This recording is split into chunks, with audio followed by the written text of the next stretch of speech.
Meet the pettiest black man in America. At least that's what white folks called him, especially when a white real estate company evicted every black family from a Harlem block. And this guy, Mr. Petty, bought the building next door and evicted every white tenant in response. Here's what happens when racist leaders pay the ultimate price. Because this man got paid to be petty.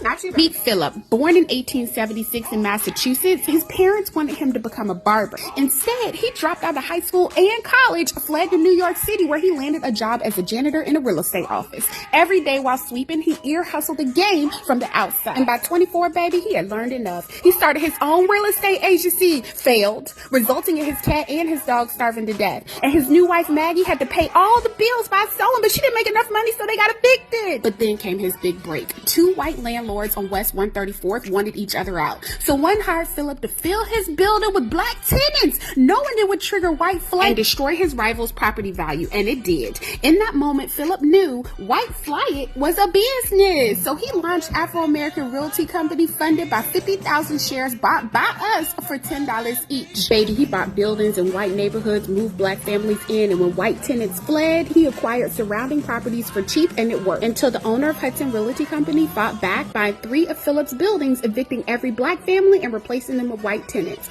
Philip, in return, brought 2 buildings right next door and evicted all of those white tenants and moved the displaced black families right back in. Hudson had to sell those buildings back to Philip, and now at a massive loss. It was all good until a dozen stockholders sued Philip for not returning profits fast enough, and Philip failed again, closing company doors. But by 41, he had closed on 6 more apartment buildings worth $38 million, naming each one after black hero. Then he died of kidney failure 1 month later, having increased black presence in Harlem by 70,000. Philip Payton Jr. proved that racism is very expensive.